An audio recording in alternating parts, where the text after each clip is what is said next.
Hello there, my name is Kai and I am a bit of a rambler. I like to travel, learn, and tell stories. I want to talk about housing abroad today. I think it's important to talk about housing abroad because people tend to think of housing abroad the same way they think of housing at home. A big commitment, you have to choose one, and it costs a whole bunch of money. But all three of those assumptions are incorrect. There are so many ways to travel, and I'm not going to talk about the most expensive options because, yeah, you can always pay an extra $176 for a special rose to be put in a vase in the penthouse you're renting. Like, you can always find someone who will take your money. But all of the main options that I know about are to be had for less than $500 a month and straight to zero. The budget is $0 to $500 for almost any type of accommodation per month that you're looking at. It all depends on your comfort level, how you like to travel. But I want to go through the housing options and drill in that it's not like finding housing at home.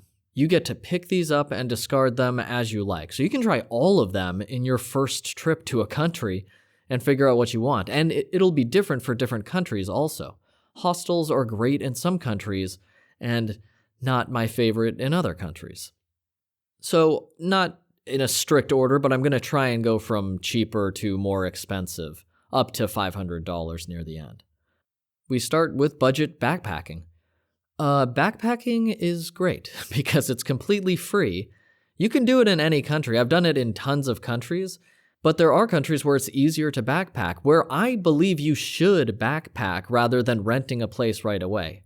If you like camping at all. If you don't like camping at all, then skip this section. I love backpacking and camping, and some countries like Japan or Ireland make it pretty easy to backpack through the countries. They're smaller countries, Ireland obviously more so than Japan. It's easier to get between towns, and then Japan also has the public baths. But if you backpack through Japan, you're going to have such an amazing experience that people who rent a place and stay in one place just don't get to have by the virtue of backpacking and walking around your surroundings. And it doesn't cost you anything.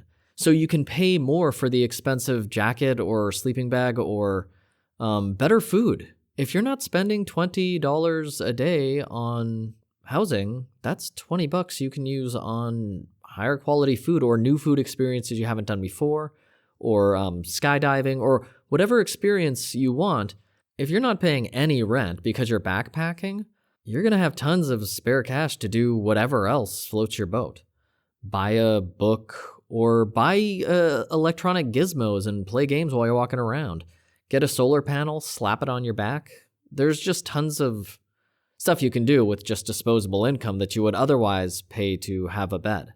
And if your setup is comfortable enough, it's going to be way more comfortable, a backpacking setup, than living in a dorm or an apartment. And for me, definitely, hammock camping specifically is far preferable to most housing options I experience. I have a hammock, a bug net, a rain tarp, covers me all four weathers with a foam pad and a sleeping bag. I mean, and it's free, so you just have the disposable income to do whatever else you want to do, because you don't have to worry about rent. So hammock camping, tent camping, very viable options that you'll get the hang of pretty quick. Once the sun starts going down, look around for a good spot that isn't near a bunch of other buildings. Boom, you just saved money on one more night of residence. And it's fun. I mean, backpacking is fun. Anyway, next.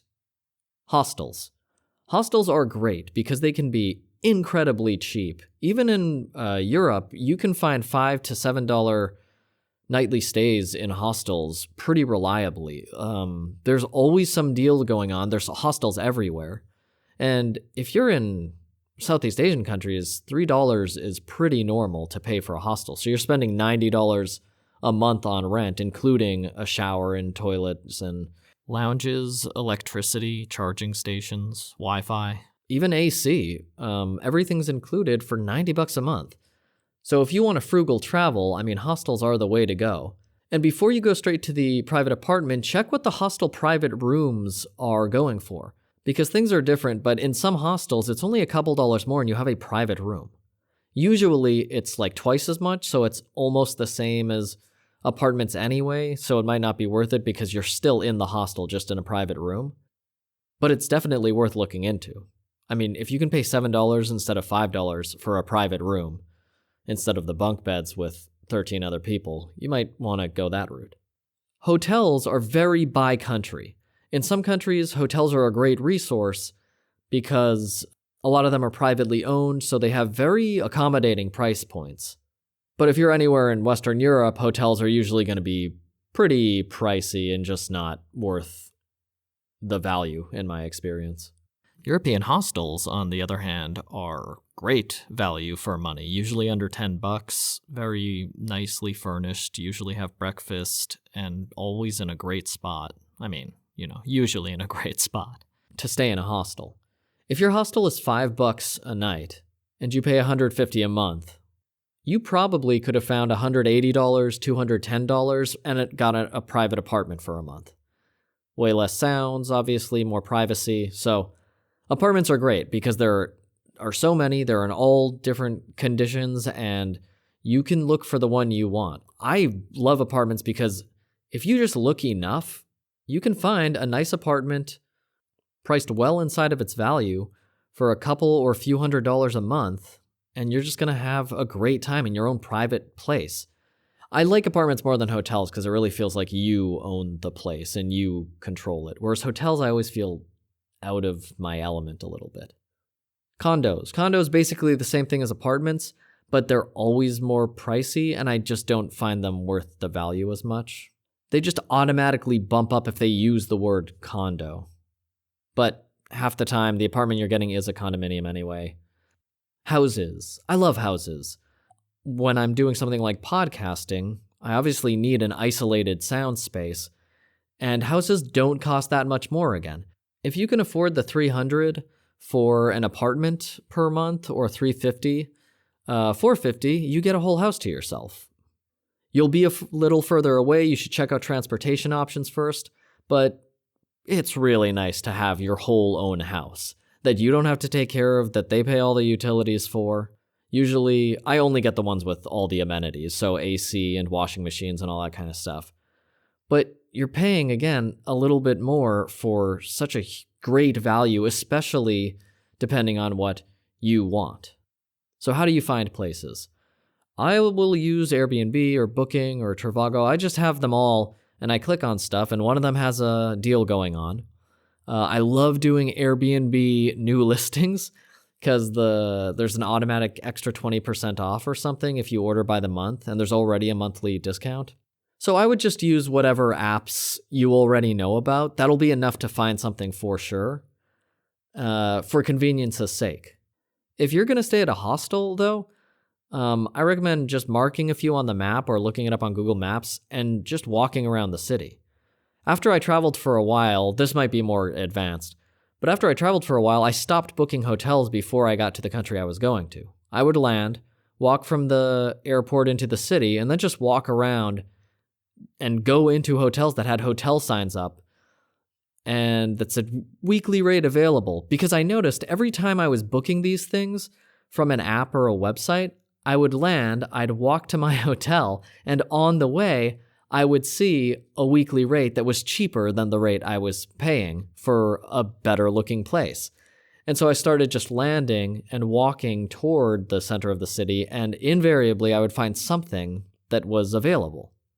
I traveled around China a lot, climbing mountains, like all these sets of mountains, like the 5 Buddhist mountains and stuff. I just like climbing mountains. And I would get a train to a town, I would land in the town, and then I'd just walk around looking for the symbols that mean guest house on there and ask them how much it was. And I mean, I found great places, like a whole top half of a house for $10 or something. It's very easy to find places while you're traveling in most countries. Feel free to look up and plan beforehand. Obviously, that's nice in so many ways. It's just you don't really have to worry if you can't find the best hotel because there will be something available for the same price you're looking at, but they're not advertising on whatever app you're using for whatever reason.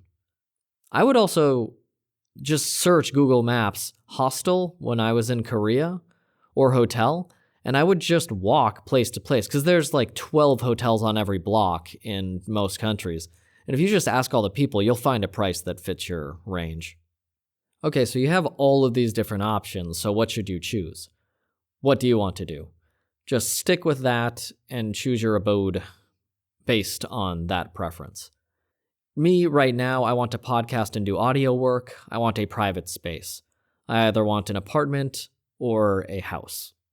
And the more I look for apartments and houses, the better I get at spotting the good ones that are quiet, that fit exactly what I like. Not a very busy area of the city, which tends to be cheaper anyway. Thick walls, all the amenities, washing machines are great. That's what matters to me. It wasn't always. Very recently, I loved staying in hostels. I always met new people. It was very easy to make connections, romantic or otherwise. You can just instantly talk to people if you're staying in a hostel. And I'm a fairly independent person with solo hobbies mostly, but when you're in a hostel, people talk to you. So if you're looking to meet people or just have a fuller cultural experience, I mean, hostels are the way to go. They're cheap, obviously. You have to interact with people because you're with so many people. There's going to be something going on, some guy's using a guitar or some girl is singing a song, or hostels are fun. They're fun, and they'll give you experiences you wouldn't normally have.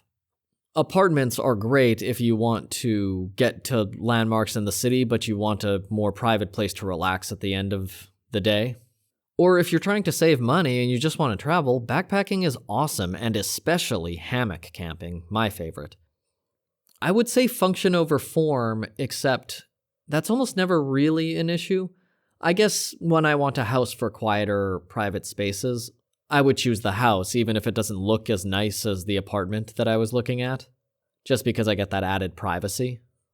But the whole point of renting a place to someone is usually they want you to stay there as long as possible, so the places are pretty nice. You don't really have to worry about the form of most places abroad you're living in.